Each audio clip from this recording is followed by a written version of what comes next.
omuwendo gw'abazannyi b'omupiira bannayuganda abazannya omupiira ogw'ensimbi mu ggwanga lya America gweyongeddeko. Club ya Atlanta United 2 bwekansizza Brian Toto okuva mu Amusu College Football Club. Ono ng'azannya nga muzibizi yabadde captain owa Amusu College era asimbudde okugenda mu ggwanga lya America. To get such opportunity to go to US, it's not something easy. Because I had a lot of preparations for this journey, because I know where I'm going. It needs a lot of preparation, a lot of focus, a lot of hard working. So I was been preparing a lot.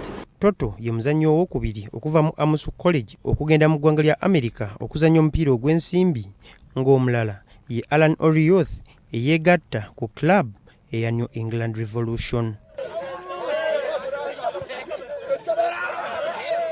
Ate ttiimu ya Alux esitukidde embwannantameggwa obw'empaka ez'omupiira ogw'ebigere eza Smack League, zino nga zeetabwamu abazannyi abaasomerako ku St. Mary's College Kisubi ez'omwaka guno. Eno okutuuka ku buwanguzi buno ekubye Knights ku luzannyiro lw'akamalirizo golemu ku bwereere mu mupiira ogunyumidde abalabi ku kisaawe ekya Legends e Lugogo.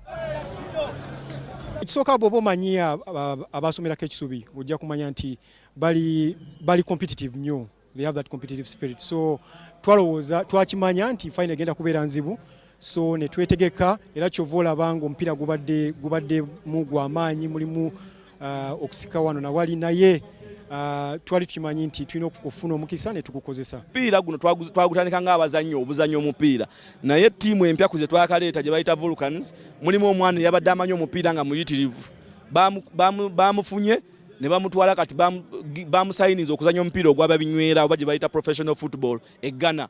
Empaka zino zatandikibwawo mu mwaka ogwa 2016 nga ziteekebwamu ensimbi kampuni ya Uganda Breweries ekola Guinness.